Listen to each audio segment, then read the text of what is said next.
Good evening and welcome to the Tuesday. Okay. Good evening and welcome to the Tuesday, December 2nd, 2025 study session of the Olympia City Council. For the record, we have a quorum with Mayor Pro Tem Nguyen and Councilmember Madrone excused tonight. So we have two business items on our agenda. The first is a briefing on the intercity transit bus routes, followed by the Flock automated license plate reader camera briefing. So just for some clarification, we have quite a large turnout, which is unusual for a study session of the City Council. This isn't a business meeting, which means that there is no public comment on the agenda tonight. This is strictly a session for the City Council and the staff to exchange information and answer questions that the council may have related to the issues on the agenda. Believe it or not, I do want to mention that the briefing on the Flock cameras actually was scheduled prior to recent events in our community. So we had already planned to be discussing this item tonight, which is why it was already placed on the date of December 2nd. But since that time, obviously, we've had to pivot and incorporate some information related to recent events and make that a part of tonight's presentation. You're likely to hear some findings about how the technology is used, particularly as it relates to the city of Olympia, and ultimately a recommendation from the police chief. So with that, we'll get started with our first agenda item, which is intercity transit bus routes briefing. And I'm going to turn it over to our Director of Transportation, Sophie Stenson, to kick us off. Great. Good evening. Thank you. Well, it's great to have our friends from Intercity Transit here tonight. This is a briefing on their planned system redesign. So Nick Damaris is here, Rob LaFontaine, and Emily Birdcamp are here.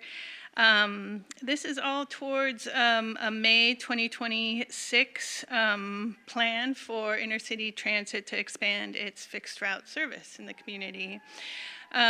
This growth is consistent with Proposition 1, which was approved by voters in November of 2018. For us in Olympia, this is important and very consistent with our plans, and I just want to hit on a few points. Expanded transit service helps us meet our reduced emissions and vehicle miles traveled reduction goals, which are really important towards our climate goals and transportation goals in Olympia. Transit is key to our ability to serve all the new housing we're very intent on building in this community and the density of our neighborhoods and commercial areas. Transit's key to helping people access jobs and education. And Intercity Transit's long-range plan is very consistent with Olympia's pending update of our comprehensive plan transportation chapter. They both work in concert to build the transportation system we want and need in this community. And just lastly, it's really important to remember that transit helps community members who choose not to drive or are not able to drive, helps them to have mobility, and that's a really important function in a community that's more equitable. So with that, I think I'm turning it over to Nick to take it from here. Thank you. Yeah, thank you, and good evening, everyone. I am Nick Damaris. I'm the communications and marketing guy. Happy to be at Intercity Transit. I've been there about 3 years. Actually, next week it'll be 3 years, which went incredibly quickly. And really excited to be able to talk tonight about our system redesign. I've got to start off, though, with an apology to Councilmember Vanderpool. I think this is probably like your 10th time hearing my presentation or some form of my presentation. Nobody has to listen to me talk about transit that much, and next time you have to do it instead of me. But hopefully we'll add a few jokes as we go through and some new content. But really appreciate the opportunity to chat with folks about this. I also know, based on the crowd, I don't think everybody's here for our briefing tonight, but no, certainly a couple, especially Daniel. But I do hope that this information is important to get out into our community, and you'll find it all valuable as well.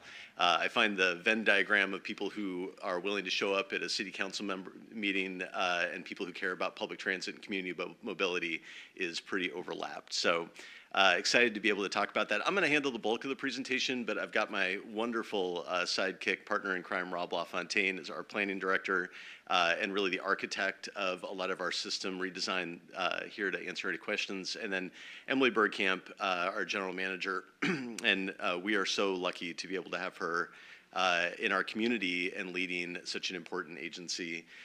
Emily's been here for a whole long time. I use a lot of we language. I've only been here 3 years, but when we talk about Proposition 1 and some of the past, Emily was here, she lived it, and can hopefully answer any questions that we may have and we uncover as we go through. So why don't we start off with the next slide? Perfect. So a quick review, how did we get here? So back in about 2015, intercity transit, like many transits around the state, were facing really significant budget shortfalls. A number of things sort of aligned that we can go deeper into, but basically a combination of local, state, and federal funding streams were starting to dry up, and intercity transit had a choice to make. Do we go out and cut service? Do we think about how do we pull back service? Or should we think about ways and tools that we could expand service?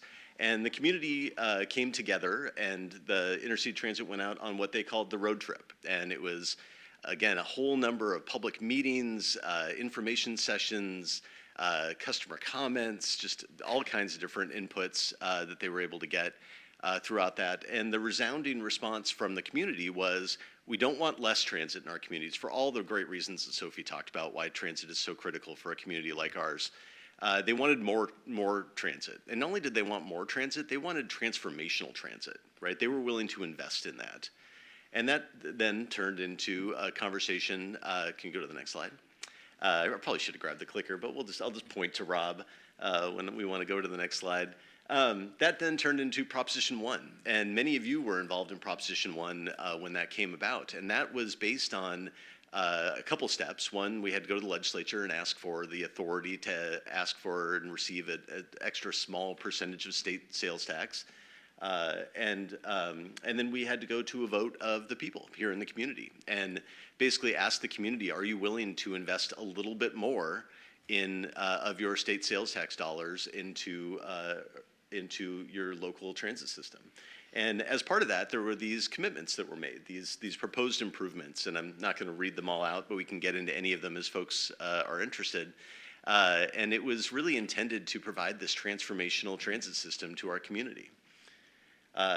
And so, and we change the deck a little bit every time, so I don't exactly know each slide as we go through. But the good news is, back in 2018, Proposition 1 passed with an overwhelming success rate. 67% of our community voted to adopt Proposition 1 and improve that.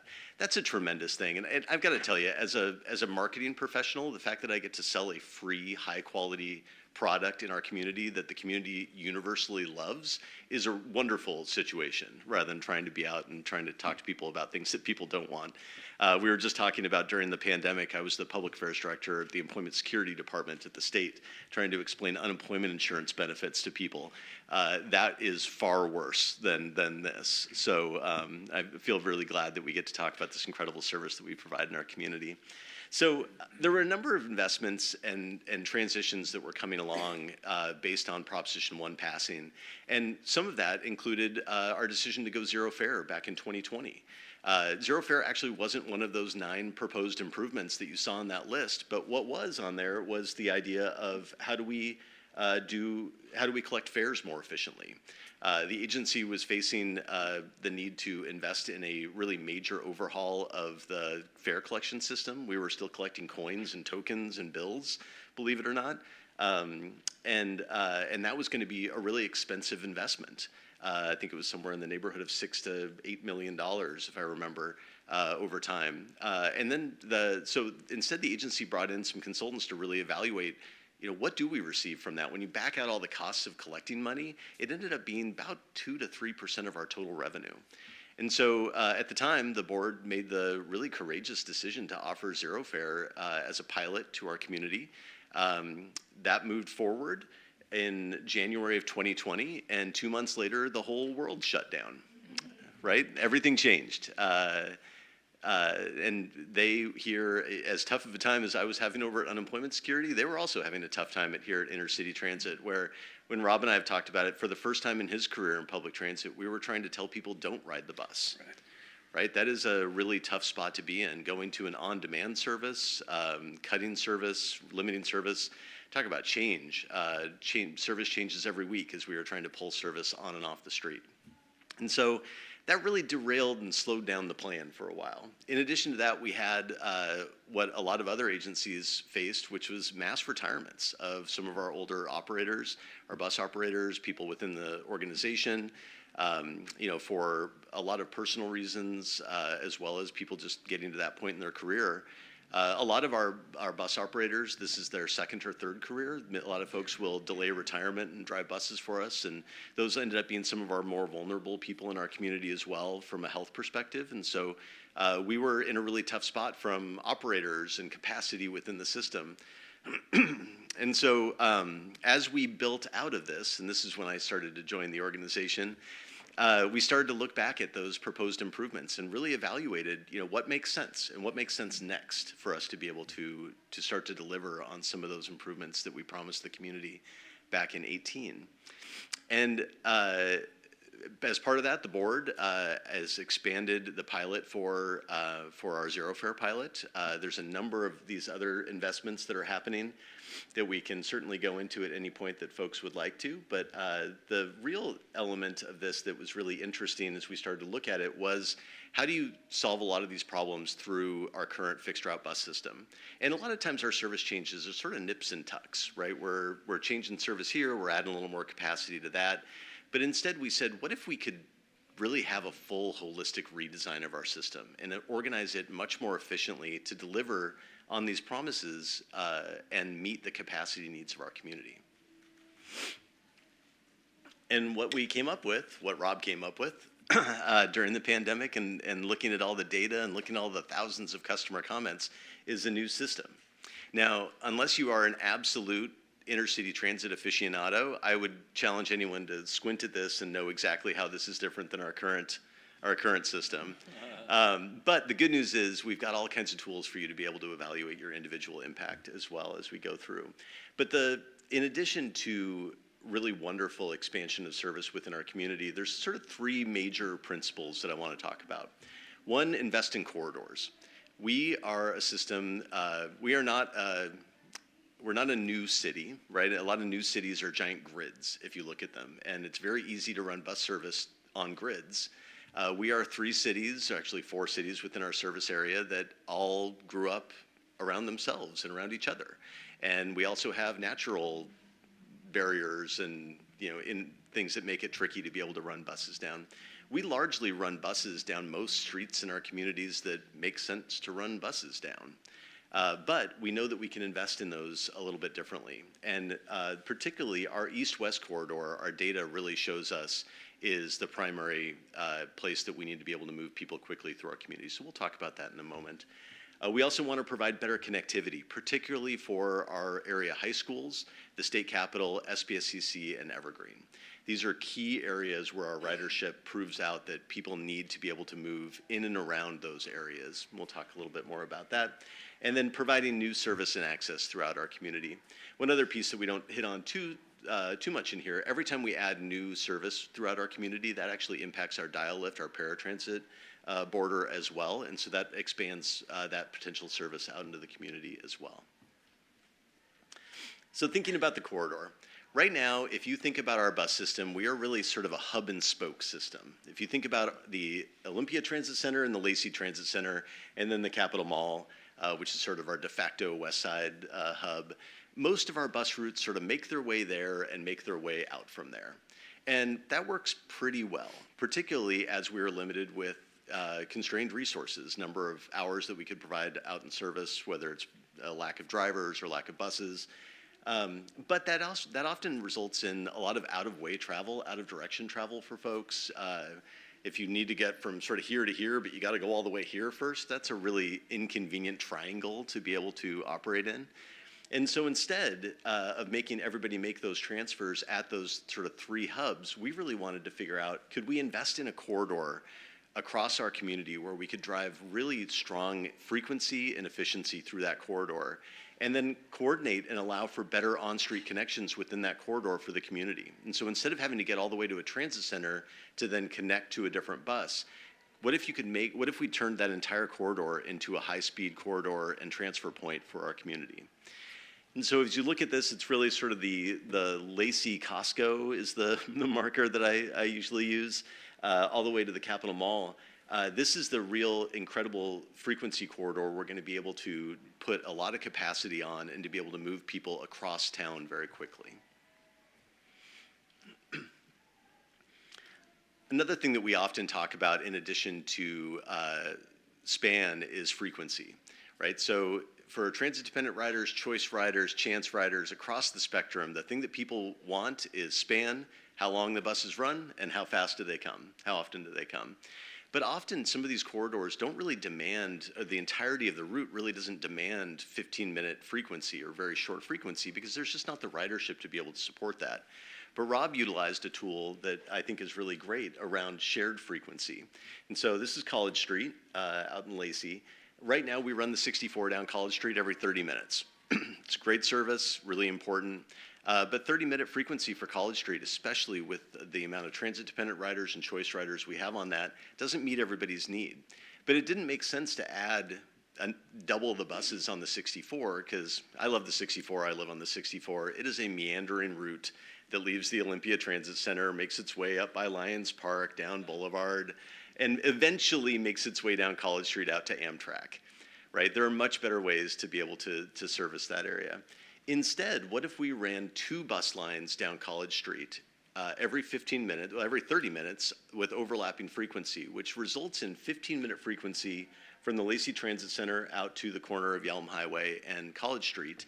And then once they get there, one turns left, one turns right, and continues on. It's a really great way to deliver increased frequency on our key corridors without putting unnecessary buses out in the world. We're also going to do this down Tumwater and then down down Capitol Way. Actually, Capitol Way is going to be serviced in a number of different ways through a number of different routes. So you'll have incredibly high frequency to be able to move up and down Capitol Way as well. The other tool that Rob really tried to utilize is interlines. Interlines is when, instead of having one bus that sort of goes from point A to point B, what if you had a bus that went from point A and a half as one bus, and then it turns into another bus that then finishes that route? And so it took me a long time to figure this out and learn it as I came here because I was a transit newbie, but essentially every bus that goes out there in our system every day isn't just running one bus route over and over and over again. That bus is usually doing multiple routes. It's maybe coming in and it's starting as a 41, then it's turned into a 12, and then it'll do a 620 before wrapping up its day. Those are just, I'm sure it's not doing that. Rob's rolling his eyes at me. But that's the idea, right? Where you have buses that are doing different things, and sometimes bus drivers are taking those through the different routes throughout the day. What that allows us to do is connect buses in meaningful ways to be able to better connect our area high schools, the places that people need to get to, without driving, say, a direct bus from North Thurston High School to the state capitol, because how many people really need to go from North Thurston High School to the state capitol every day? Instead, what if we have a bus that goes from North Thurston High School, sort of makes its way through the backside over toward Oly, and then from there turns into other buses that can get out to SPSCC or the state capitol? Another great example of this was the service that we provide out to Evergreen. And there was some consternation as we released the initial maps where it looked like the 41 was going away. And I'm sorry to say the 41 is going away, as are most of our bus routes.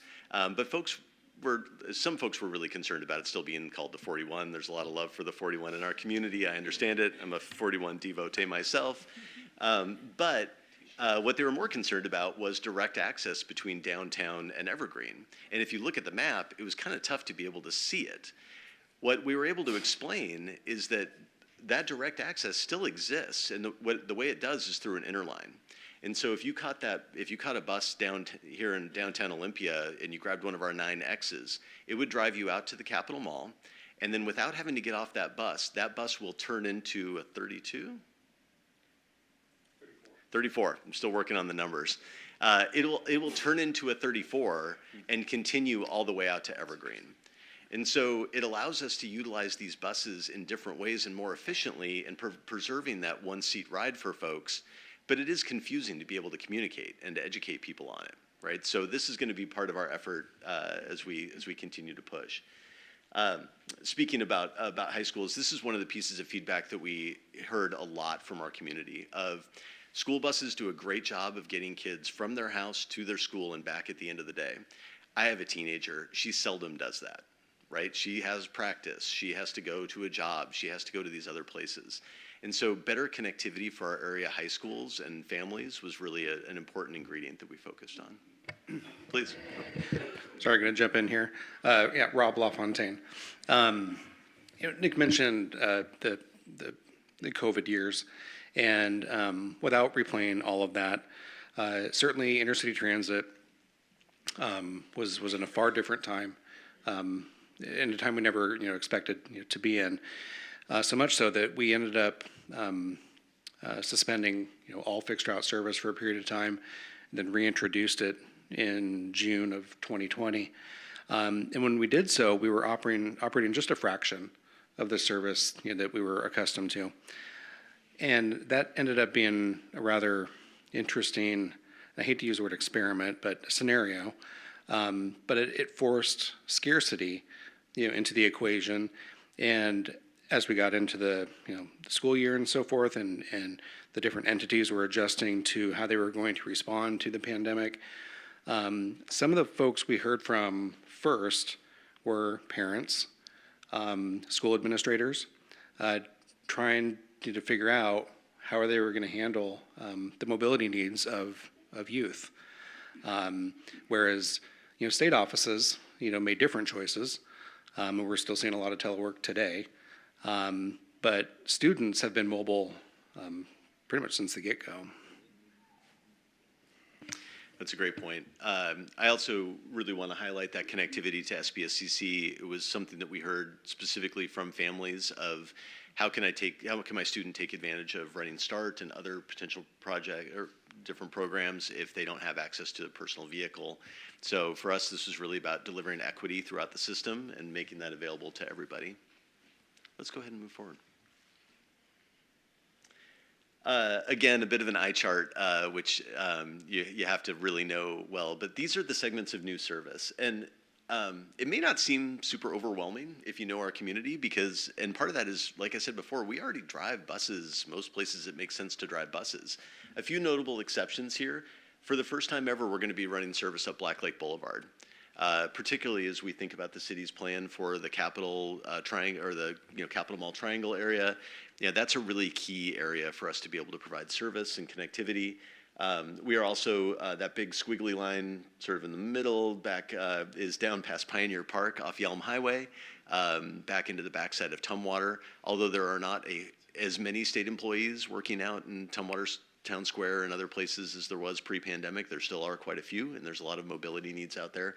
There's also just a whole lot of, if you look at the satellite photo, there's a whole lot of development happening out in those areas. And so making sure that we have transit options for folks as well is important. We're also connecting up Slater-Kinney to 15th Avenue for North Thurston High School and some of the areas up in Northeast Lacey, and just really great sort of missing connection points throughout the community. So let's keep going. How can you learn about this? How can you pass along the information? We are in an early sort of adoption phase. The board will be taking this up tomorrow for formal adoption of this service change. The service change, I always talk about it's been a multi-phase process, really about building capacity within the system and then deploying the system in chunks. Our September service change was really about our commuter service and our service up to Lakewood. But we're at this point now where you can't kind of do it in chunks anymore. It all has all these dependencies, and I describe it as sort of a house of cards, late stage Jenga game, right? Like if you start messing with too many things, the whole thing starts to fall apart. And so we really have to sort of rip the Band-Aid off and go for it. And that'll be in May. So the good news is we've got a lot of time to be able to educate people, and we've got a lot of great tools. We've got a dedicated webpage on our webpage You can find this under the Plan Your Trip tab up on our website. On there, there's a lot of great information, including under the map. That actually opens up a program called Remix that Rob and the team used to design all this. And you can look at the map and zoom in and sort of look at a very micro level at what this design will look like. The next step is actual schedules and stop level data that will be coming in the coming weeks.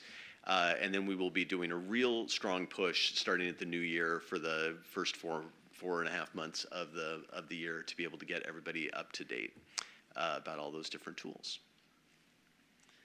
Oh, and I didn't even have to talk through that. So here we've got sort of the steps and where we are in the process. Again, the board will take this up for formal adoption tomorrow.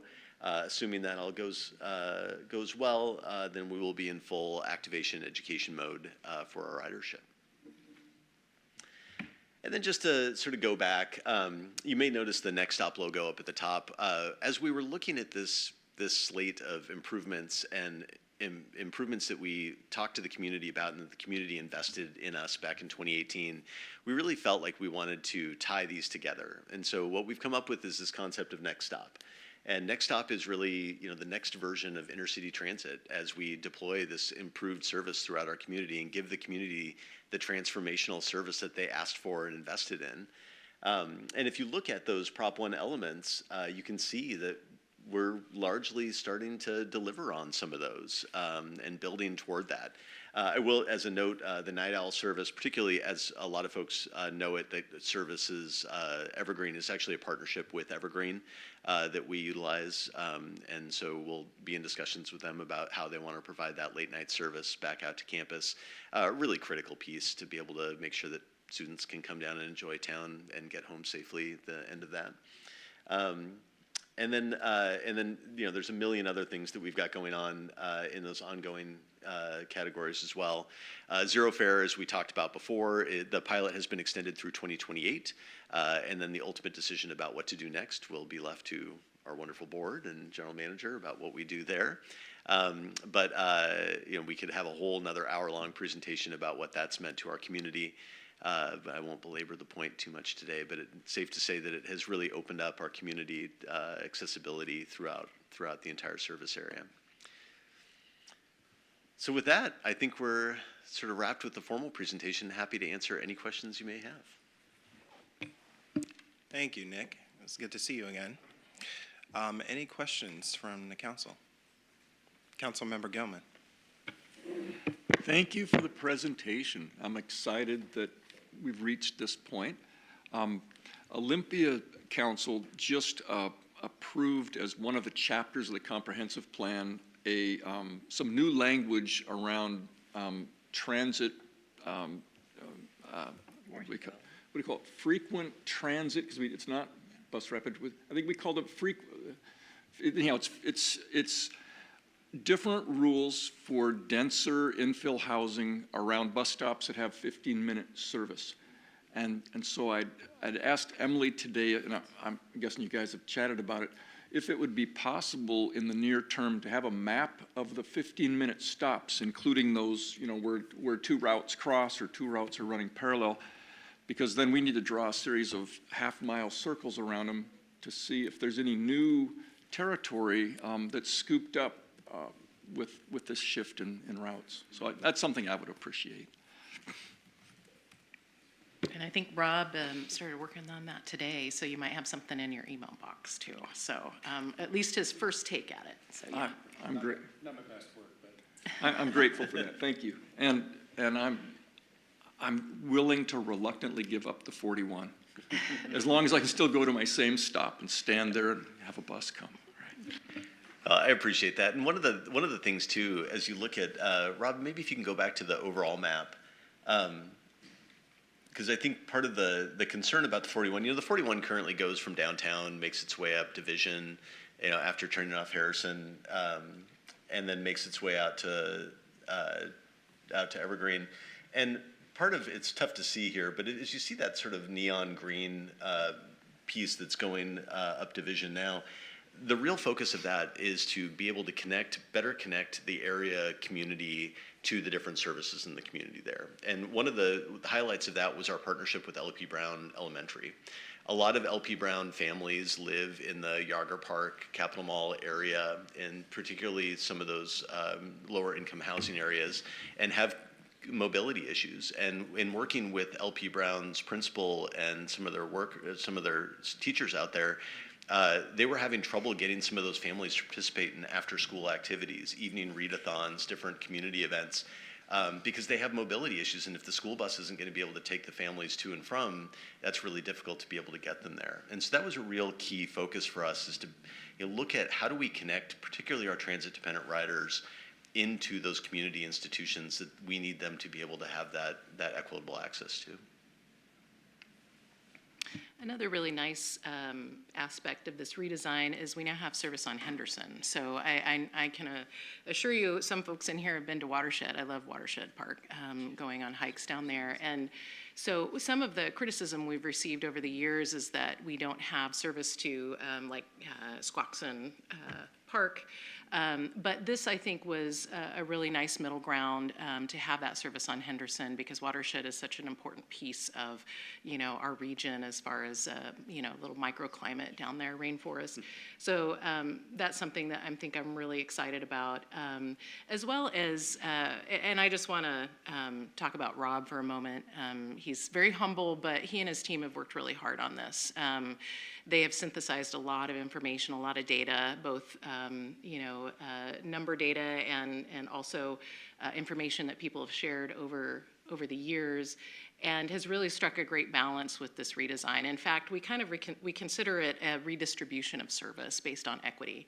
So, Rob and his crew have done a lot of work on equity analysis of, the impacts of this change on the community, to make sure we're not having any adverse impacts on the community, especially those that really rely on us the most. And so some of the changes that might feel really personal to us, like, the number 41 changing into something else, actually means that, a family can get to LP Brown that maybe never had a chance to participate in evening time activities. So. Thank you. Additional questions? Councilmember Cooper. Thank you, Mayor Payne.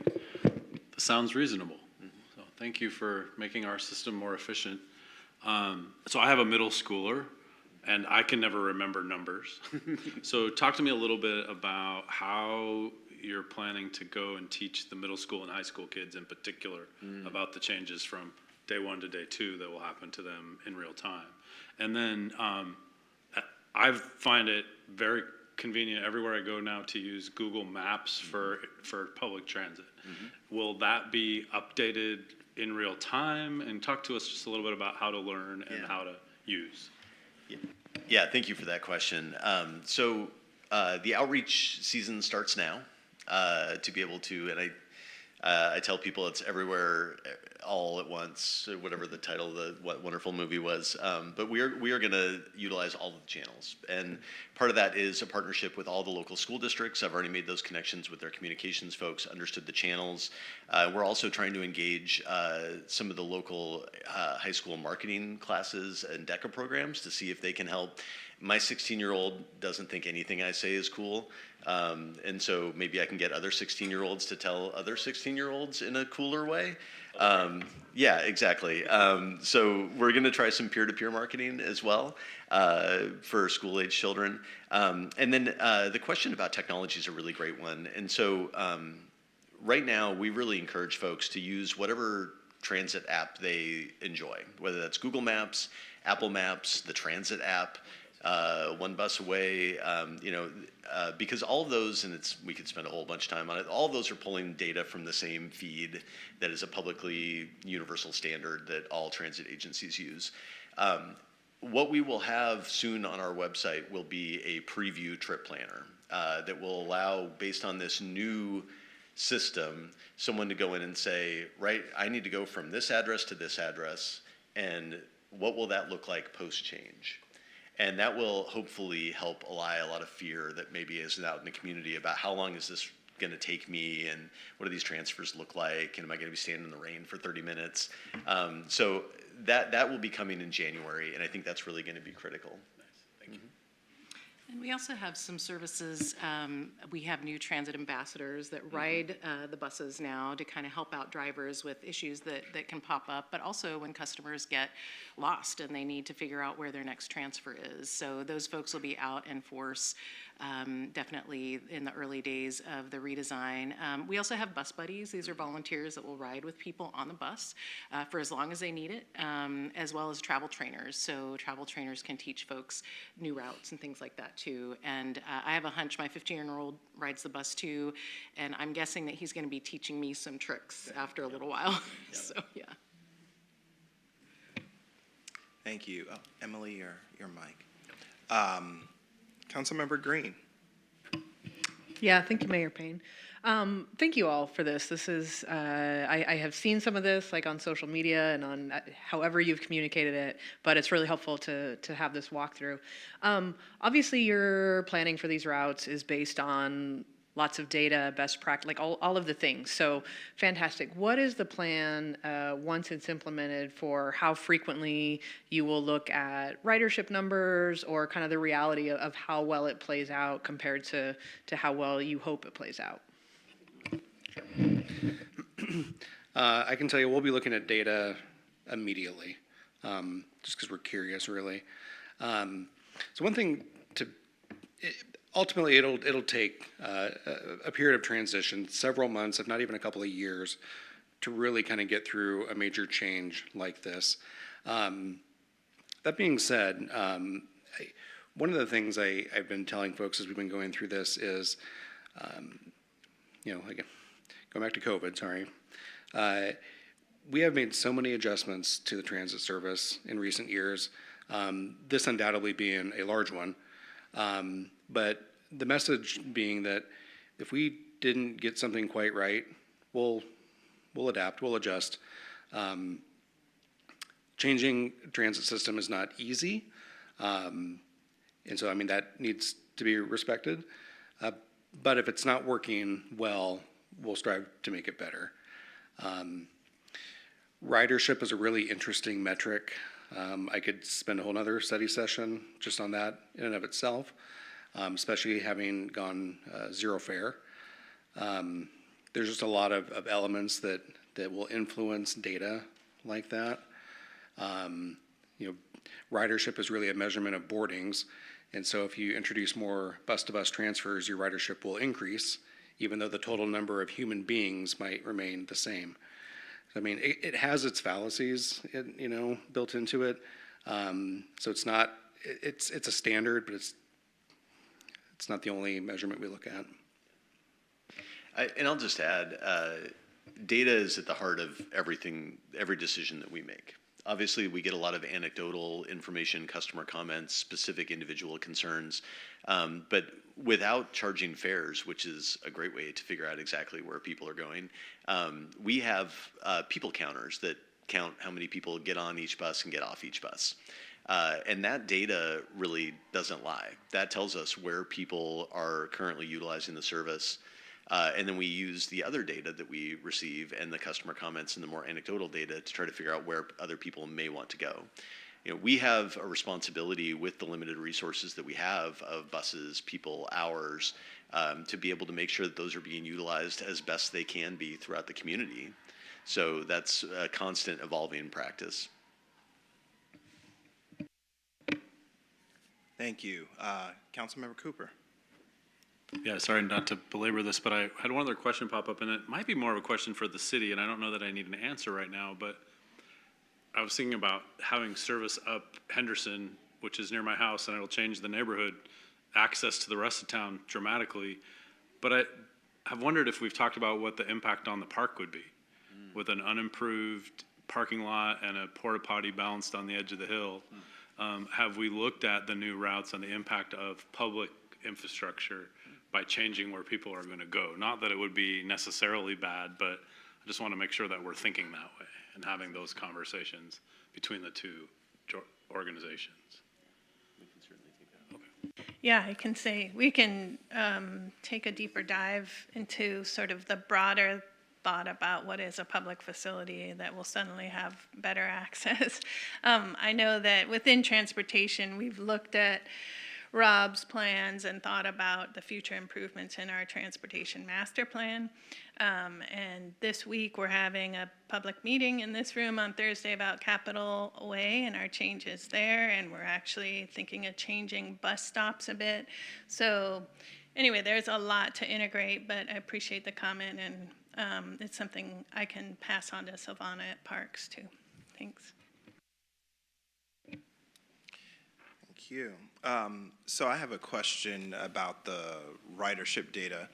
So my understanding is that because of COVID, the way that your zero fare ridership data looks right now is not necessarily an accurate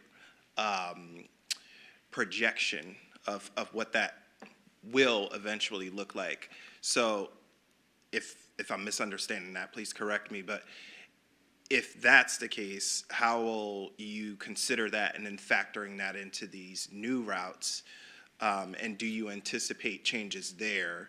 And help me understand what that whole picture is going to look like, because ultimately zero fare is really important, and we want to see, if it's doing what we intend to do, which is incentivize people to use public transit. I can try first, but so with zero fare, we anticipated ridership to increase, and we knew that we had capacity on our routes at that point in time to absorb that. And I think that one difference that I think Rob has talked about is when you have more one-seat rides, it's harder to say, with less transfers, it may actually look like there's less ridership initially, when really it just means that, that person didn't need to get off of the bus or transfer. But besides increased ridership, which we've seen, in fact, our ridership is right around 4.3 million right now, and that's not even before the end of the year. So we're poised to probably crest above 5 million, which is the highest ridership we've had in 10 years. So, and then the other piece too about zero fare that is really important to remember is that it also keeps the system moving on time, because we're not dependent on that interaction at the fare box, people doing the quarter pat down, that we were used to seeing back in the day. As well as, I think it also gives nonprofits. We had a lot of reduced fare pass programs with places like the Salvation Army and things like that to make sure that folks in the community could have the transportation they needed. But now that they no longer have to invest that in that bus pass program, they can reinvest that back into service to their clients. So I think zero fare, the story definitely starts with ridership, but it's also a lot broader than that too. But I don't know, Rob, if you wanted to say anything about that. Yeah, I mean, it's like asking the engineer, right? What time it is and tell you how the watch is made, but because it's the first time you've heard that? Oh, come on. We'll work on it. So again, I'll fall back and just say, buses are an amazing collection of technology and computers, and we really don't think about it. It's probably the reason why they have the price tag that they do. But I think, gosh, there's 12 cameras and 9 computers or something, and passenger counters.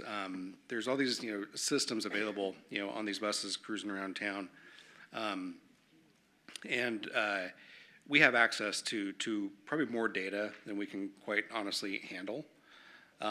When each bus returns to the yard at the evening, it begins that process of downloading literally millions of rows of data into databases, and through business intelligence, we begin to crunch it and draw trends and so forth. I'm probably just rambling, not answering your question. But I guess in the end, data is a very meaningful part of the work that we do as transit planners, meshed with the qualitative sources of information that we have access to, and the tenor of the conversation with the community and so forth. And maybe just to wrap that up, I think the answer generally is we are back post-pandemic. Our ridership has evolved and is a little bit different than it was before. And part of that, the data gets a little noisy because zero fare went into effect right before the pandemic. And so it would be great to have sort of an apples to apples growth of what that looks like without that major disruption. But overall ridership is back. And the investment that we're making here is intended to bring more people to the party, right? We are adding span and frequency for our transit-dependent riders because those are the people who need us the most. But everybody benefits from span, frequency, and increased distribution, right? So if the bus becomes more convenient and that ride that currently takes you 45 minutes is now 25 minutes, maybe that's just the bend that somebody needs to not take their 20-minute car trip, right? And so those choice riders start to come in. Our job is to really educate people about what's available and then make them comfortable riding the bus. And so with all the tools that we have around training, our youth education programs, I was here a few months ago talking about walk and roll and the work that we do there. I just heard that across the street they're going to be doing the play and musical Don't Let the Pigeon Drive the Bus in March. Perfect timing. So we're going to partner with them to be able to do youth education about don't only let the pigeon drive the bus, we'll drive the bus, but bring your family. So I think there's really great opportunity for us to be able to educate the community that the bus is a safe, dependable way to get around your community. And it's not only just good for the world and good for our community, but it's also good for you. So. That's great, thank you. Yeah, and I also appreciate that obviously you're thinking about what those ongoing feedback mechanisms look like, based on Councilmember Green's point, to really assess, are these routes doing what you intended to do, and if you need to make some tweaks, how you'll do that. So thanks for being part of, really helping us incentivize our community to do that, to ride the bus more and help us meet our climate emission reduction goals as well in the process. So thanks.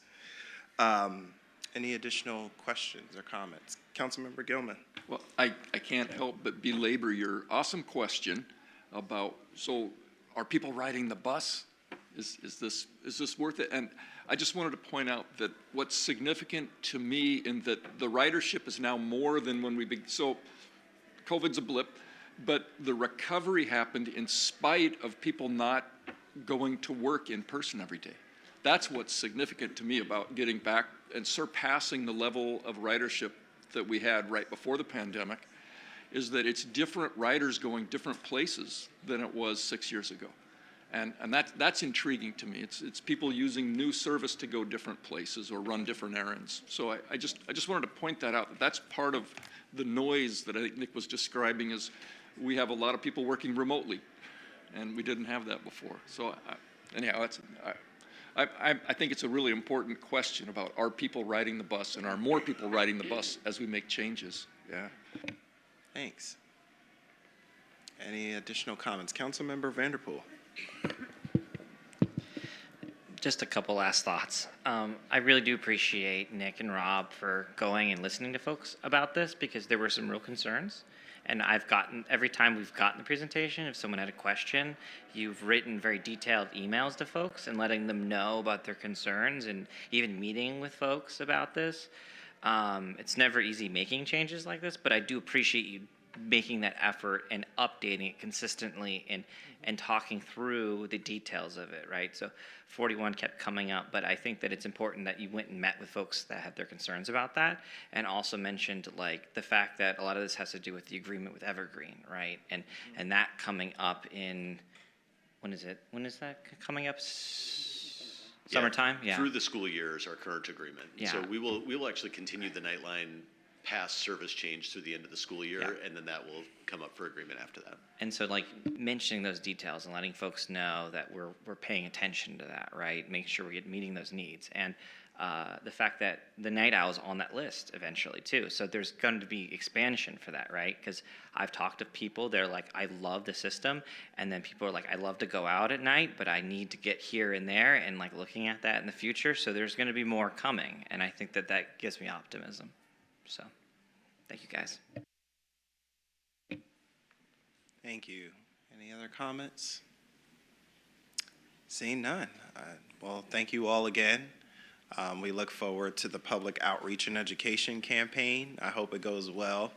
And thank you for being here tonight.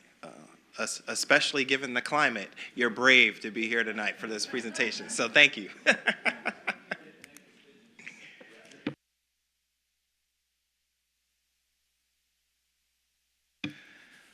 All right. So that takes us to our next agenda item, 2B on our agenda, which is the briefing on the Flock automated license plate reader cameras. And we have our interim police chief, Shelby Parker, presenting along with our police lieutenant, Paul Fraley. And I believe we have our interim police chief on Zoom tonight. Good evening, Mayor. Just to check, can you hear me? Yes, I can. I can't see you, though, so hopefully we can see you Okay, soon. let's give this a try. I think it's not you. Okay. Yeah, Can you see me now, Mayor? it's not you, Chief. It's on our end, and we can see you now. Okay, I'm going to go ahead and share screen, so that might impact your ability to see me.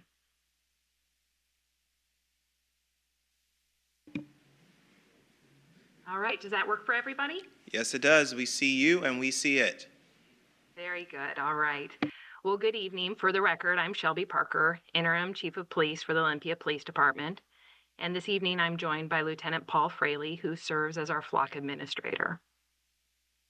I want to begin by acknowledging what many in our community have made clear. Any technology used by police must earn and maintain the public's trust. This trust is built on transparency, accountability, and a genuine willingness to listen. The Reimagining Public Safety recommendations echo this. Our actions must avoid harm, promote equity, and be grounded in measurable data. These values guided every decision we made regarding the implementation of OPD's Flock Safety Camera pilot program. I have read every email sent to the City Council about Flock, and I have listened to every public comment. We adopted this system in response to real issues in stolen vehicles, armed robberies, and organized retail theft. But from the onset, we also understood our responsibility to protect privacy. OPD enabled the most restrictive settings available because safeguarding community privacy matters just as much as solving crime. These choices reflect the city's public safety vision, particularly Goal 1 of the Reimagining Public Safety recommendations, which prioritizes building trust and legitimacy through clear values, transparency, accountability, and responsiveness. Tonight, I will explain what Flock does, what it cannot do, and the safeguards, audits, and oversight OPD has in place to ensure the system is used ethically and lawfully. At the end of this presentation, I will recommend to the city manager to suspend OPD's Flock pilot program so we can further examine the concerns raised by our community. This was not a simple conclusion to reach, nor an easy recommendation to make, but our community's trust is too important to risk. OPD piloted automated license plate readers, or an ALPR program, in 2024 due to the increase in crimes involving stolen vehicles, organized retail theft, and armed robberies. While also addressing root causes of crime remains central to the city's public safety vision, we also need tools that help us respond effectively when harm occurs. ALPRs strike the balance by improving investigative timelines and accuracy. At the onset of the ALPR program, our goals were simple: recover stolen vehicles, identify suspects involved in organized retail theft and robbery cases, and improve public safety outcomes. With a Department of Commerce grant, we contracted with Flock in March of 2024 and launched a 2-year program that runs through July of 2026. The total cost was $98,550. 15 Flock cameras have been strategically placed at intersections in Olympia. This ensures coverage in areas where stolen vehicles and organized retail theft groups are most likely to travel. Before explaining how the system works, I want to be clear about the guardrails we've put in place. Flock cameras recognize license plates and capture objective information about vehicles, not people. The database contains no personal identifiable information such as names, dates of birth, or addresses. The system provides real-time alerts on stolen or wanted vehicles. It does not use facial recognition, which is prohibited by OPD policy. It is not used for immigration enforcement, traffic enforcement, or shared with out-of-state or federal law enforcement. Officers may proactively use the system to receive alerts when a stolen vehicle or wanted vehicle enters the city. They do not receive alerts tied to civil immigration warrants. OPD intentionally disables this feature. The Reimagining Public Safety recommendations emphasize preventing harm and avoiding disproportionate impacts on marginalized communities. These safeguards reflect the expectation by ensuring the system is used only for legitimate public safety purposes. We recognize the importance of striking a balance between the utilization of technology and privacy. All data is owned by OPD and never sold or accessed by Flock. Data is retained for 30 days and automatically deleted unless linked to a case. All users must be trained and follow OPD's ALPR policy before using the system. Every search requires a documented reason, creating a complete audit trail, which is regularly reviewed. This system is not predictive and not connected to the DMV or third-party personal data. These protections mirror the reimagining recommendations to center equity, avoid harm, and maintain transparent, accountable systems, especially where data collection is involved. We've built clear safeguards to ensure that access to the data is limited to authorized users and that every action taken in the system is fully accountable. In May of 2025, we amended our Flock,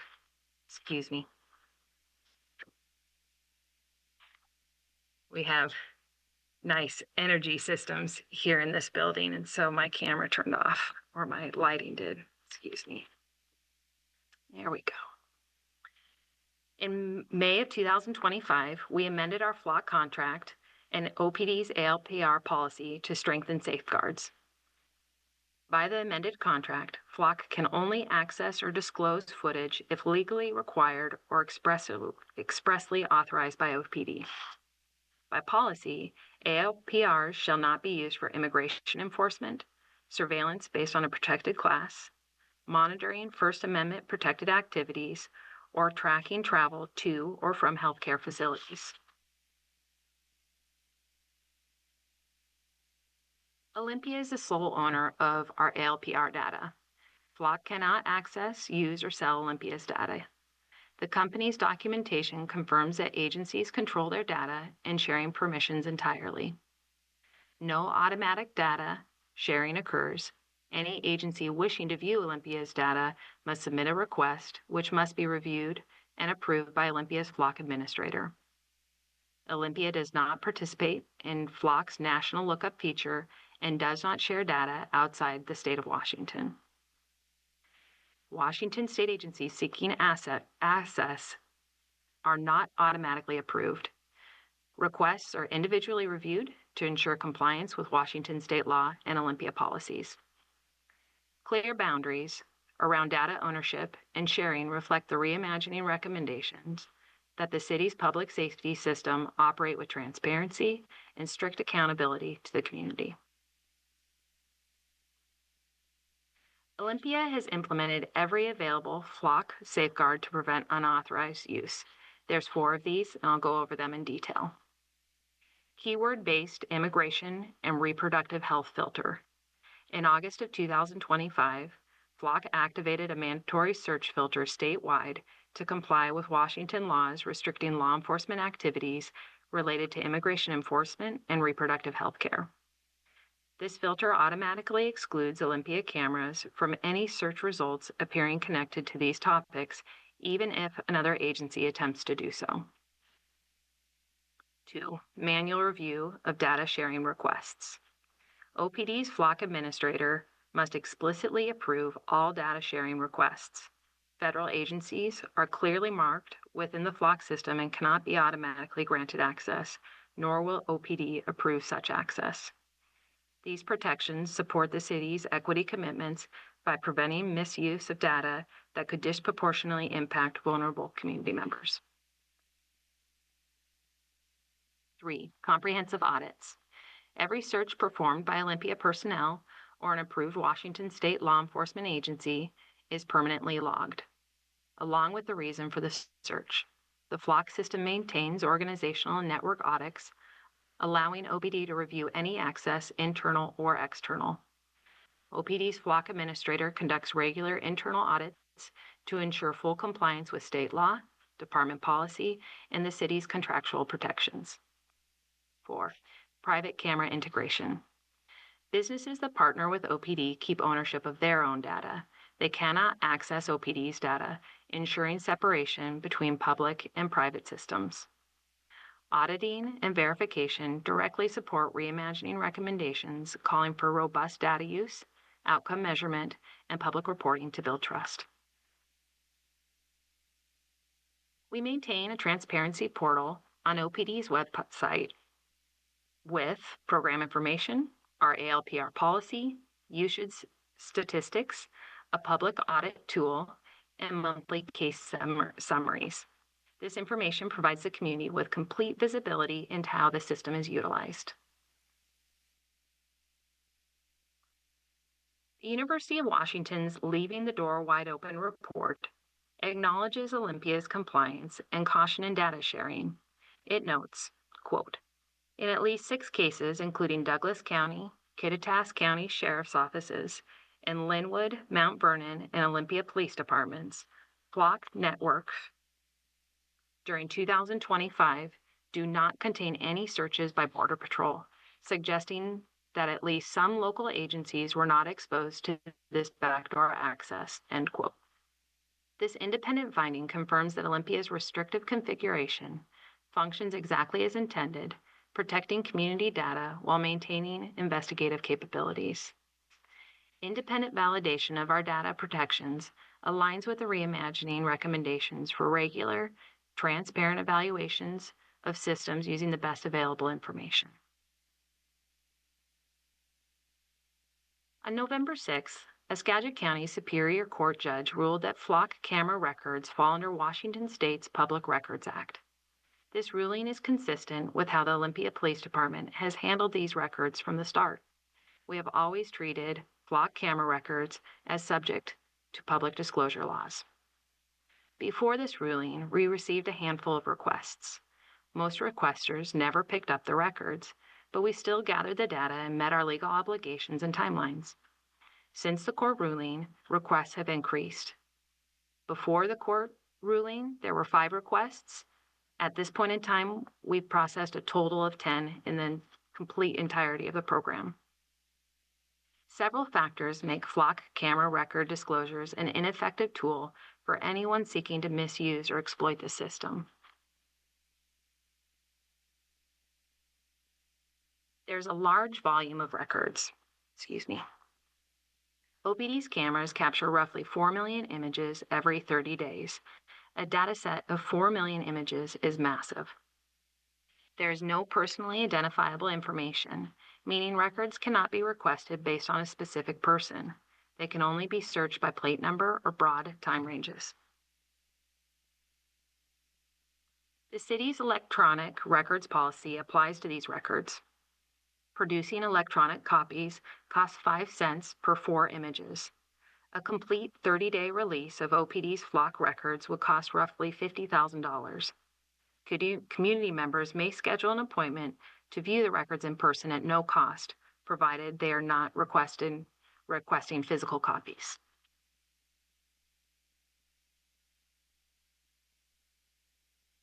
The system is designed to capture vehicles and license plates, not people.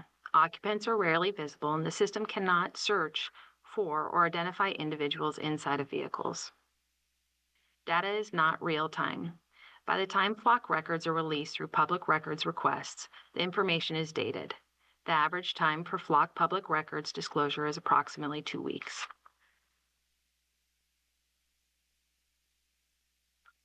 Public access is consistent with other police records. Flock camera data falls under the same disclosure requirements as many other police records, including reports, digital evidence, and in-car video. Its availability through the Public Records Act is not unique, but part of the standard transparency framework that applies across Washington state. Any license plate or vehicle tied to an active investigation is exempt from disclosure under the state law until the case is no longer active. Officers and victim advocates can talk with domestic violence survivors during the initial investigation and make sure they understand that public records requests may include ALPR images of their vehicle. This helps survivors make informed choices about their safety. When a public records request includes a specific license plate, record staff can check that plate against OPD's record system to see if it is linked to a survivor. If it is, OPD can notify the survivor that a request involving their information was submitted. If a survivor believes a request may be tied to stalking or unwanted contact, OPD will follow up and investigate. Cybersecurity practices and protections. To reduce unauthorized access, both the city and OPD require two-factor authentication. That means every time staff log in, whether at a workstation or on a mobile terminal, they must verify their identity through an additional secure method. This helps ensure that only authorized personnel can access city and department systems. We are aware of online videos discussing potential physical vulnerabilities in Flock cameras. We reached out to Flock directly. They confirmed that the issue shown involved a device that wasn't connected to the cloud and appeared to be in a factory default state, not installed by any agency. Excuse me. They explained that someone would need physical access to the device and specialized knowledge to attempt anything described. In that situation, Flock stated that only a minimal amount of temporary data is stored on the device. Excuse me. Evidence and metadata are encrypted and stored in the cloud.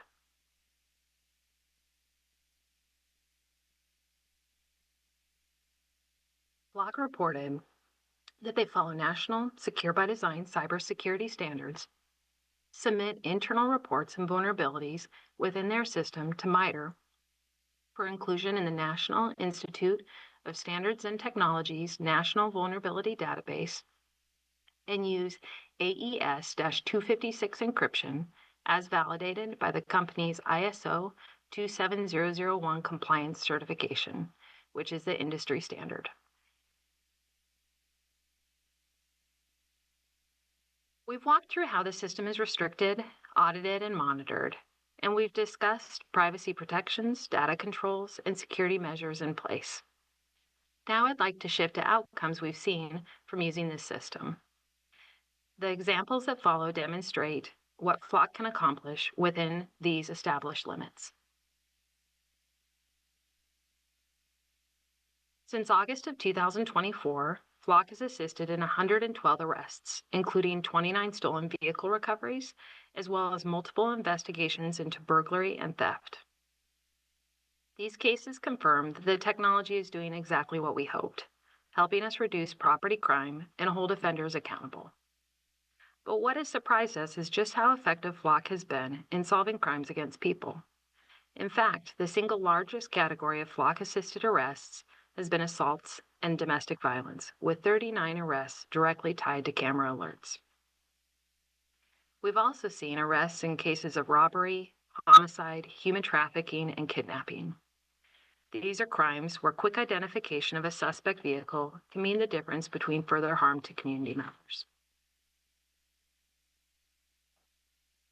So while our original expectation was that Flock would help us address auto theft and property crime, it has proven to be an excellent tool in protecting community members from violent offenders as well. I'd like to highlight a few success stories that demonstrate OPD's effective use of Flock technology. In a recent case, Olympia officers responded after a woman woke up to find a man inside her apartment. As detectives began investigating the case, they recognized similarities to several other incidents that had occurred across Olympia and Lacey. Surveillance footage from the area, combined with flock camera data, helped identify a vehicle connected to the suspect, a black Volkswagen sedan. That information led investigators to a residence in Lacey, where, with further investigation, they were able to identify and arrest the individual responsible. The suspect was ultimately charged with residential burglary with sexual motivation, voyeurism, stalking, and attempted burglary. This is a good example of how the technology supported by solid police work resulted in an excellent case. It didn't replace investigative work. It gave detectives a lead they otherwise wouldn't have had, and it helped bring a dangerous offender into custody. Another example of how the system has supported an investigation comes from a recent homicide case in Thurston County. TCSO was investigating the kidnapping and homicide of a resident. The suspect, who at that point was only a person of interest, claimed they had been at home for the entire, lights turned off again. Here you go. The suspect, who at that point was only a person of interest, claimed they had been at home for the entire time frame when the crime occurred. To verify that statement, investigators searched the flock Chief database Parker. for the individuals. Yes? I'm sorry to interrupt. You probably can't hear, but you are being interrupted by a rally outside. So we're just going to take a moment because this is important information that we're hearing, and I want to make sure we're not missing it. So we're just going to recess for a moment and let things settle and come back in a moment. Thank you, Mayor. All right, thank you.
Recess this meeting here publicly in the chambers, and that we reconvene in 10 minutes in room 207.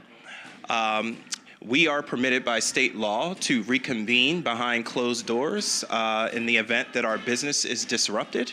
And so we are going to take advantage of that opportunity and meet in room 207 to continue with the rest of the meeting for the remainder of the evening.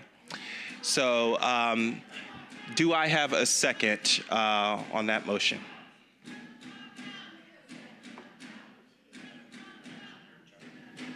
We are required to take a vote. Second, yeah. Yes. By a show of hands, can I see a vote by majority? Okay. The vote is 4-1. We will reconvene in 10 minutes in room 207. Thank you.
So we are going to come back and continue our presentation with the interim police chief, Shelby Parker. Um, Chief, we apologize for the interruption. And before you pick up where you left off at, would you mind restating what you are recommending to the council, to the city manager this evening? Yes, Mayor, thank you. I'm recommending that the city manager consider suspending OPD's flock pilot program.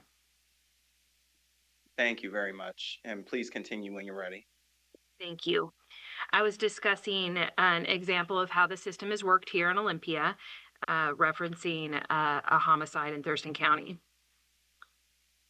The suspect, who at that point was only a person of interest, claimed that they had been at home for the entire time frame when the crime occurred. To verify that statement, investigators searched the flock database for that individual's vehicle. Our ALPR cameras documented the vehicle driving through the city during the same period the suspect claimed the vehicle never left their property.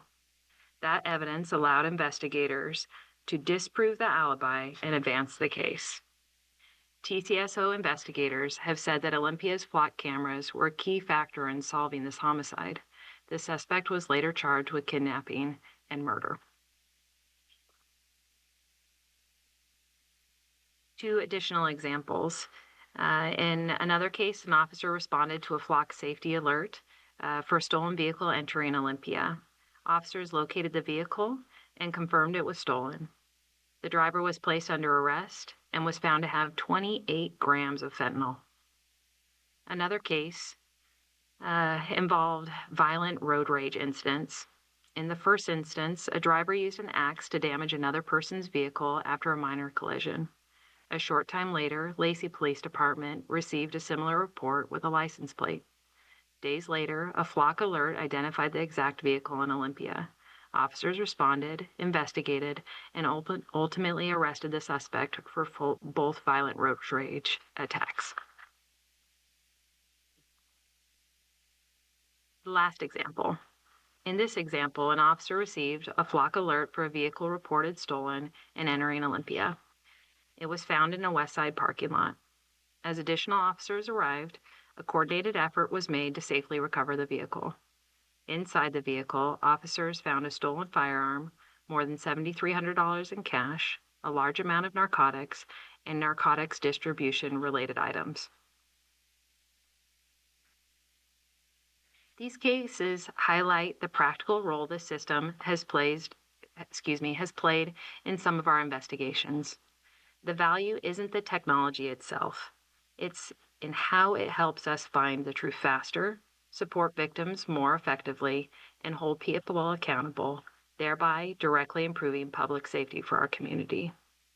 Discontinuing Olympia's flock safety program would impact the efficiency with which we conduct certain investigations. Without it, officers would face delays in identifying and locating suspects in violent crimes, property crimes, and missing person cases. Information we currently receive within minutes could take hours and in some instances may not surface at all. We would also see a reduction in local and regional collaboration. ALPR data is one of the tools that allows us to coordinate with neighboring agencies, share timely information, and work on joint cases that cross jurisdictional lines. Investigations would take longer, requiring more resources, and place additional strain on already limited staffing. That delay impacts victims who are waiting for answers and officers who are trying to resolve cases as efficiently as possible. Finally, we would miss opportunities to recover stolen vehicles, support vulnerable community members, and interrupt criminal activity that moves between cities.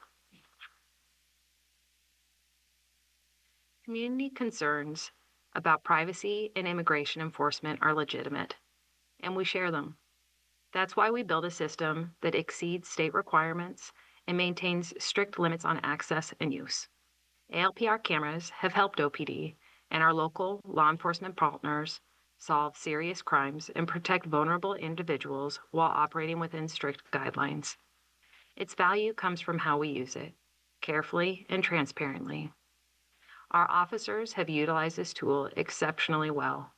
They consistently follow policy and state law, ensuring the flock program operates in the way that reflects our community's values.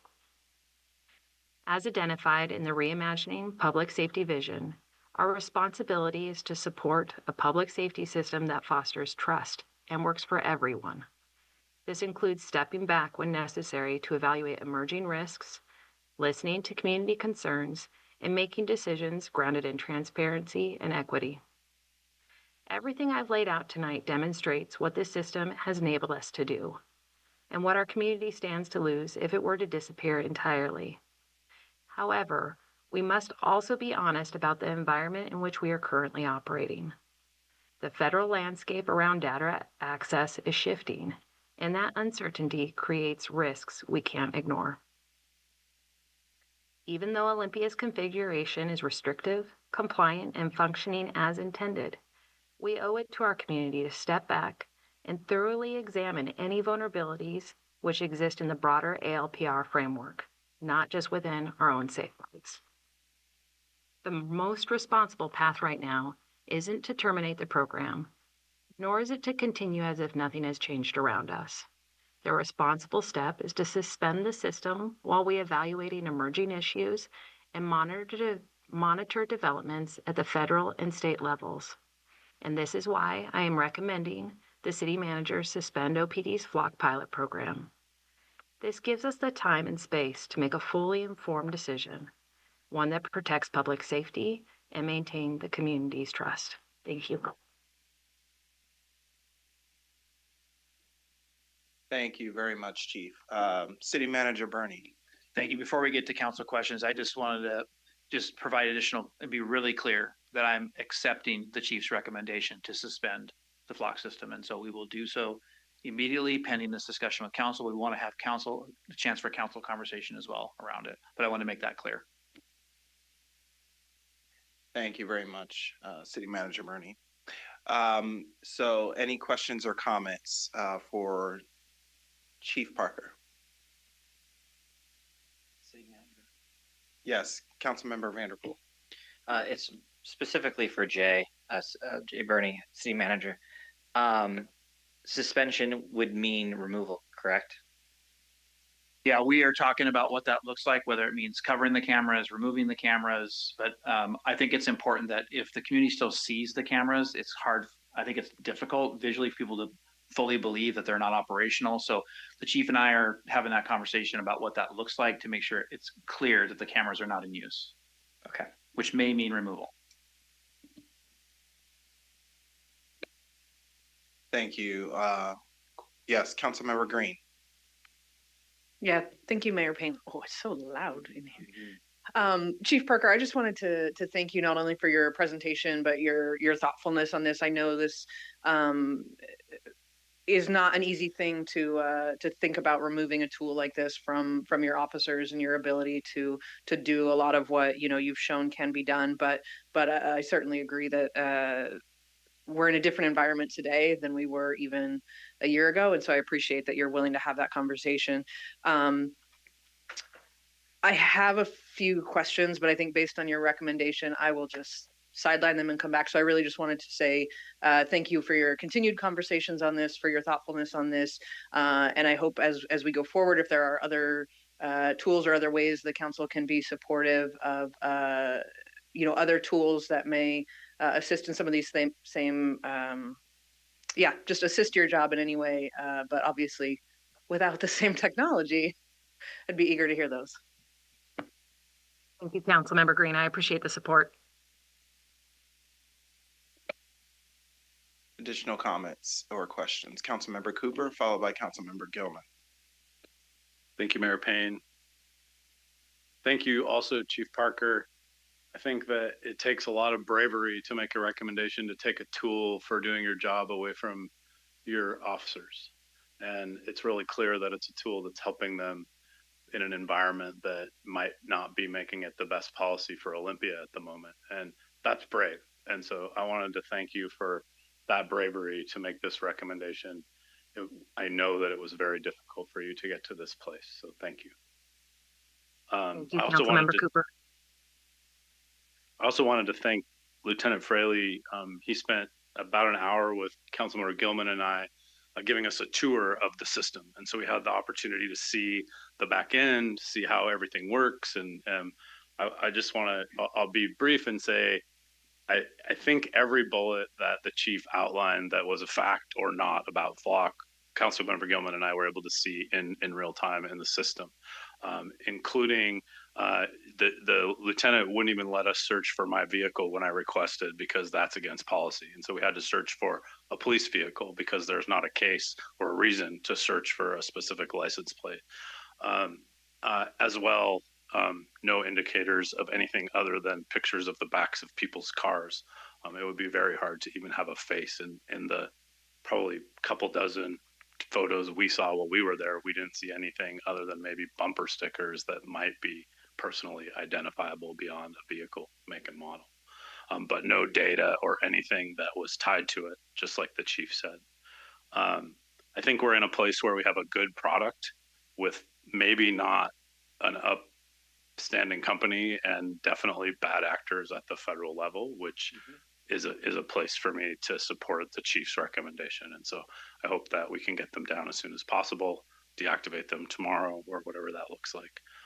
But I also think that it's important to work with the department to keep investigating and looking at what tools are available to be better at their jobs, because I do think that we're in a place where surveillance is fairly normal, and we need to have a conversation as a community about what that looks like and feels like into the future before we can have tools like this to do good policing. And I think that that conversation has to happen before any system can be brought back. And so I hope that this conversation or a subsequent referral can turn into, I'm thinking of the One Community plan about surveillance, right? Like, so what is Olympia's surveillance desires and fears, and what does city policy, could it look like? Where is it even allowable in the law for the city to govern in this space? We don't know. And I don't believe that we've had a conversation. I know that we haven't had a conversation about that in 15 years. I was telling my daughter the other day when we were reflecting on my time on council that we didn't even have social media when I started. So I know we haven't had a conversation about surveillance. And I know that in 2015, when we had a conversation about police body cams with a committee, an ad hoc committee, the community told us they didn't want them. They told us they didn't want that sensitive information and story from their living room being public record. And I think that we're experiencing a very similar tension in this conversation. So I also want to thank the community and the public for a pretty sophisticated advocacy overall, with a little bit of an exception this evening. But I know how people get fired up about things for sure. I know I have been. So I just wanted to ask for a couple of things as future next steps, which I mentioned was what a surveillance policy conversation might look like in our community. Looking at reasonable alternatives, but making sure that any future reasonable alternatives come to the council for a conversation. And then I think I also started with this, that just, I think the best case is, the best thing would be to remove them, other than maybe putting a picture of the city manager looking out on up on the pole. But I make that joke in live because I think removing them makes a lot of sense and is the best policy. So I'll look forward to hopefully early next year participating as a private resident in a conversation about surveillance in our community, because that's the thing I'm concerned about. And I'm concerned about federal surveillance in our community. I think that it's happening. There's rumors of it happening all over the country. And is it happening in our community? And are there ways for us to even have a better understanding of that and be working? There was one other thing, and that's to be working through our lobbyists with the legislature as they look to now regulate surveillance and license plate cameras. There was an article this week that said there's actually folks working on possibly drafting a bill for this coming session, that there are 15 states that have regulations in place. And so I think it'd be great for Washington to be one before the city considers what other alternatives or resurgence of a system like this. So thank you. Thank you, Chief. Thank you. Thank you, Councilmember Cooper. Councilmember Gilman. Thank you. I also support the chief's recommendation to the city manager, and I'm really grateful for the recommendation and for this assessment, for the bullet points within your recommendation. Um, I feel especially strong about removing the cameras and the physical equipment because at the top of the list of concerns that I've heard from community members are families who are reluctant to go about their everyday business driving beneath the cameras. And it's not anything specifically about Olympia's implementation or our policies. It's news stories like the high school kid in Portland who's driving a family member's car, and somehow somebody was able to associate the car with the family member. And so as they're breaking the window out and dragging the kid out, they're realizing he's a US born high school kid, right? And that story's been repeating across the country. And so it's difficult to not associate that with license plate reader cameras on the corners as you're going by. It's how else does somebody know where Uncle Guillermo's car is driving, right? So for me, removing the cameras is an important visual cue that it's okay for our community members to move freely without having to trust that we've taken certain precautions. I think any review will have to go beyond much of the protections we've sought have been in negotiation with Flock, and Flock has set the guardrails of this is what we do, and they've also offered the data of how they've protected or safeguarded our data. And I think that's akin to allowing an organization to audit themselves and say that's good. I think that having somebody, an external party to vet the data privacy and protections is really important because there's one statement in the presentation that said data sharing does not occur, and we simply can't guarantee that.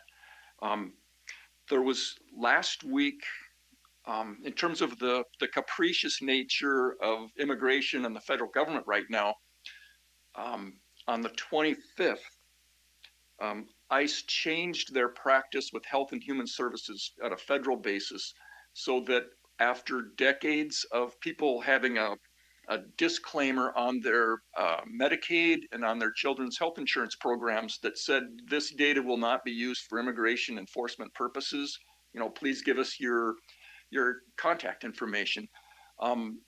They just by fiat, without process, just said we're no longer respecting that statement on the documents, and that's the kind of volatility that I think makes it really difficult, no matter how cautious we are, to guarantee that there won't be a violation. So, I want to acknowledge Lieutenant Fraley stepping us through the system to give us the look, and the legal team, as I said last week, the legal team's serious work to get us the best possible amendments to the contract with Flock. I appreciate that work. I don't have concerns about our internal policies. I don't have any concerns about our good intentions, and I don't have any doubt about the value to identify suspects in criminal affairs. Right? I think that's all true and real, but the fear that it creates among community members, both for immigration and privacy issues, and the concern about the volatility of the federal government right now just makes me extremely cautious about having those cameras up, and makes me just feel very strongly that the physical hardware needs to be removed in order to suspend the program. Thank you, Councilmember Gilman. Additional comments? Councilmember Vanderpool. A couple clarifying statements after hearing from my council mates. I also support the removal.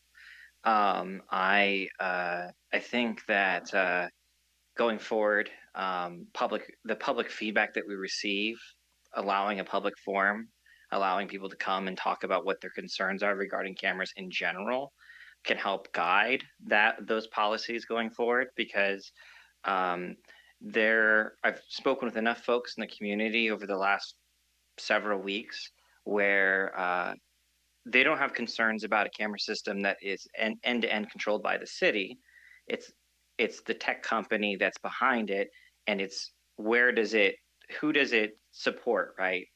And I think that that's the biggest concern in a lot of ways, because a lot of other countries will do public cameras all over the place. Great Britain, Germany, they have these automatic enforcement cameras. People don't have these problems with the toll booth cameras, right? That have been here for decades, right? But that's because it's controlled by the state of Washington, right? To end. There isn't a company in between. It may cost more to do that, but I think it creates much more certainty to know that it's completely controlled by the city. Or the school district, if we go that route around schools, right? Is that end-to-end control is super important at the end of the day. And so I think allowing public feedback, allowing people to come and speak their concerns, and allowing that guide the trust going forward around that, like the reimagining public safety for surveillance. So. Thank you. Thank you, Councilmember Vanderpool. I have my own comments, but I have a few from our colleagues who are absent tonight that I want to share on their behalf. The first are the comments from Councilmember Madrone that she is supportive of the police chief's recommendation. She says, that safety is the most important thing to consider here, and to consider the fact that many of our residents that are impacted by the federal immigration enforcement policies aren't the people that are going to come to our chambers to tell us that they're concerned about these cameras.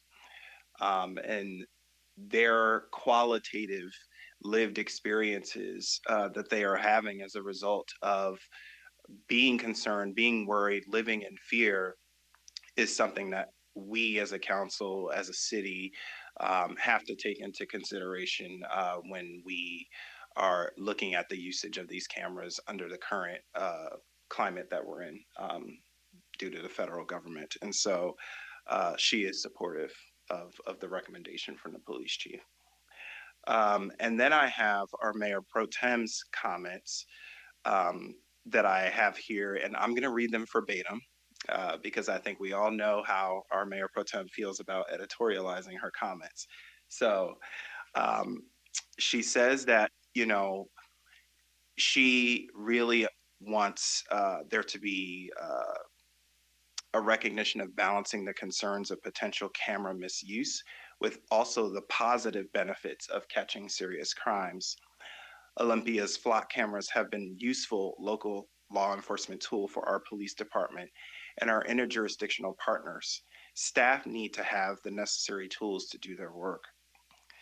I'm empathetic to the concerns raised by community members and committed to having our city staff look into all of the serious claims. I question if there are alternatives to achieve what is gained by having flock cameras so that we can strike a compromise. I want to be careful of setting expectations beyond what the city can commit to, such as surveillance and privacy concerns. There is already much publicly available information and surveillance happening, even without flock cameras, i.e. retail security systems, ring door cameras, mobile phone location data, social media, other personal info on public agency sites, etc. I can be supportive of a pause, though I think it's too early to declare that the city will stop using flock indefinitely. We need to look into this and be responsive to shifts and changes that may occur. It's important that we move forward in a way that honors guidelines of the extensive reimagining public safety work that our community and public safety professionals engaged in. We're fortunate to have passionate and educated community members that have already stepped forward to volunteer their time and expertise to help us move forward. And I'd like our city to take them up on it. So before I get into my own comments, Chief, a question that I was wondering is, you shared all of the benefits that we've had and the successes that we've had because of the use of this technology. So if we go without it, how are we guaranteeing the community that they're going to see the same type of quality public safety response and that our community will remain safe without this technology? Mayor, I really appreciate you asking that question. The Olympia Police Department, we're going to remain steady in our mission. Even without Flock, our officers will continue to conduct strong investigative work. They'll invest in regional partnerships, engage in visible patrols, and maintain close coordination with victims and businesses to keep our communities safe. It's true that this tool has helped us move faster, but it never replaced our skill and our commitment. We'll adapt, we'll remain transparent, and we'll ensure that our community continues to receive the level of safety it deserves. Thank you, Chief. I ask that because I do recognize that we have community members that aren't necessarily concerned about the use of this technology and they think it's a benefit, and they may be worried that we're having this conversation about removing them. And so I want them to feel heard in this conversation as well, and to hear from our police chief that we will do what we can to make sure that we maintain the highest quality public safety response from OPD. First, I just want to say thank you to the police department. Chief, for your leadership. Lieutenant Fraley, thank you. And to the rest of the department.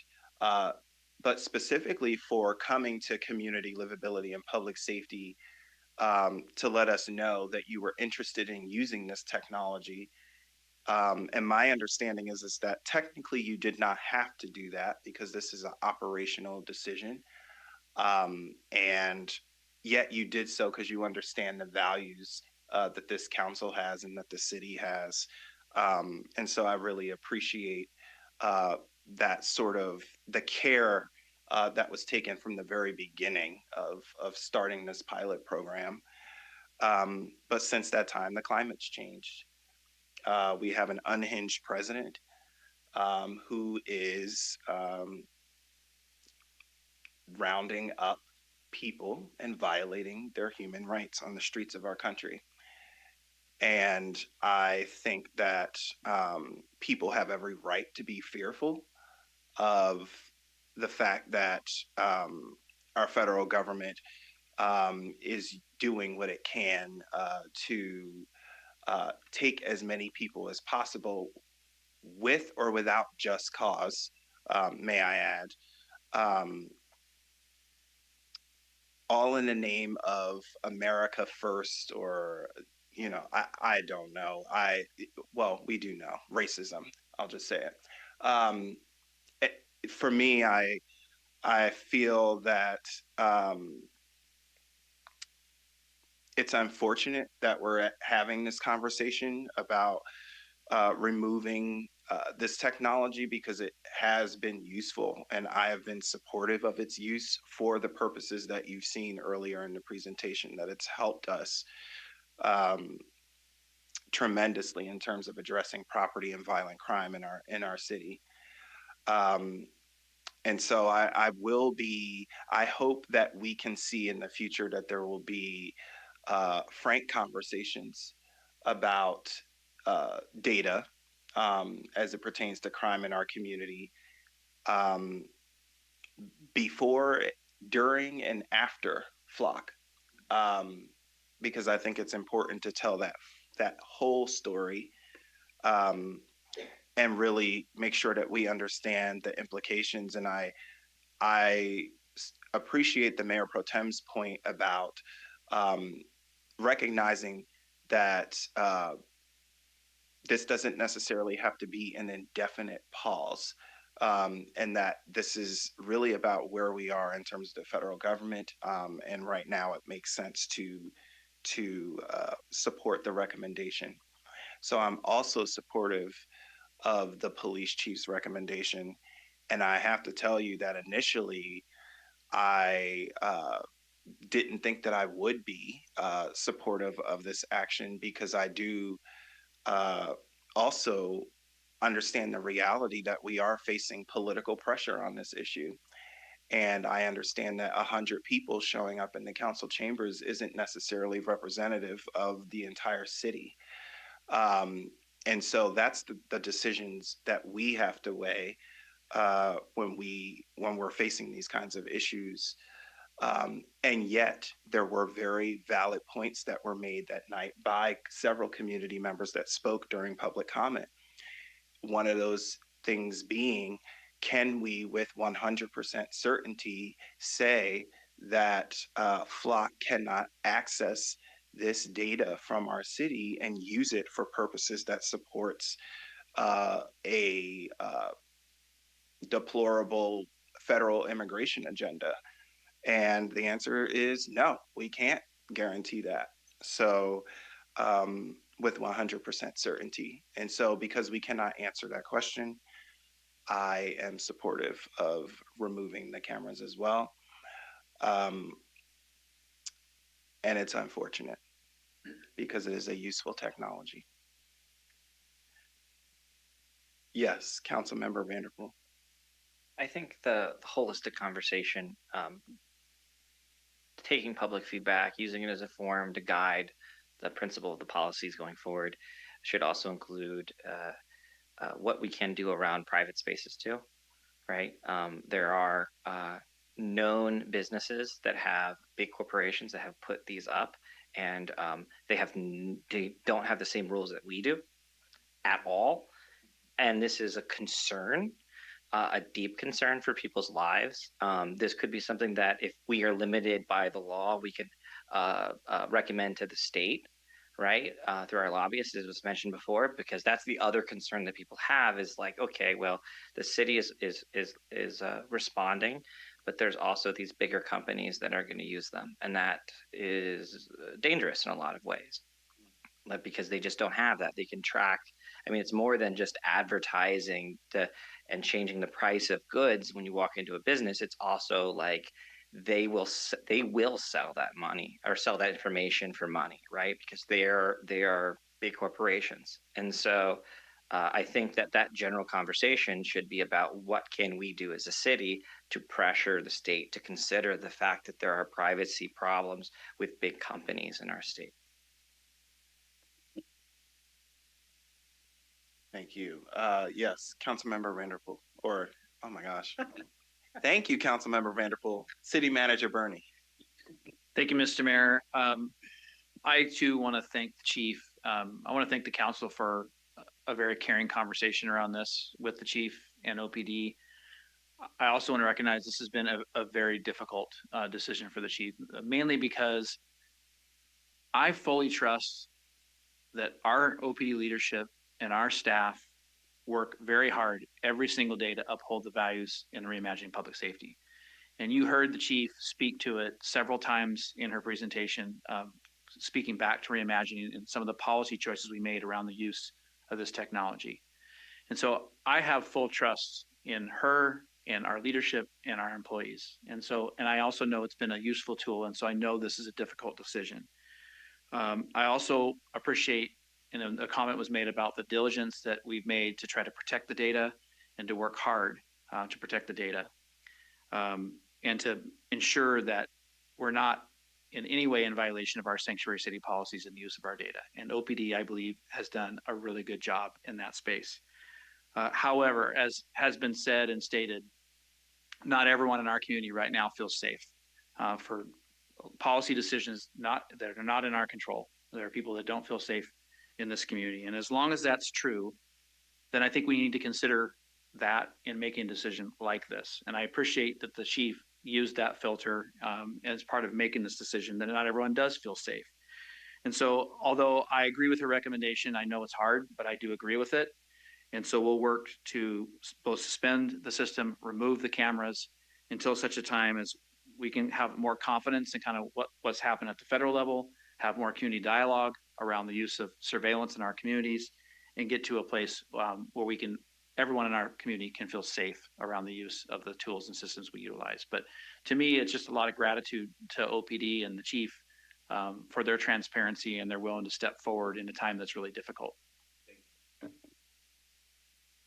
Yes, and Jay, I want to thank you for your leadership. Obviously, you're accepting this recommendation.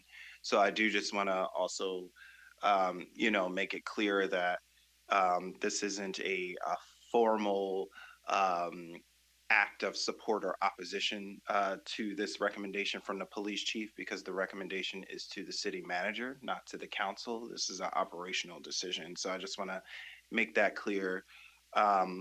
But I do think it's important that council is included in this conversation because we do set policy for the city. And so I am also supportive of Councilmember Cooper's suggestion about a surveillance policy, and to Councilmember Vanderpool's point about private surveillance and how that plays a part in the capturing of public spaces and all of that. There's many questions about that. And so I think it makes sense to look more into it, frankly, because of the fact that in addition to the immigration discussion, there is, I think, a group of folks that see this issue as an opportunity to just resist surveillance altogether. And I do have to call that out, that there is a small sliver of our community that just frankly just doesn't want Big Brother. They think they're being watched. And so they see this as an opportunity to jump on to this and also move that agenda forward. And to that, I say it's already here. The moment you step outside, you just heard a myriad of ways that we are on camera all the time. And so I don't want to downplay the significance of the concern about flock, but I do just have to acknowledge that as well. So Chief, can we, I don't know if you're ready to answer this, but are we ready to talk about timeline? I have a, I have a bit of information I can share with you, Mayor. We have been in communication with Flock, and we are able to, within 24 hours, shut off the cameras. I've been in communication with our Public Works Director, and Public Works will assist us in putting some hoods over the cameras until a time can be arranged for Flock to respond and remove the cameras.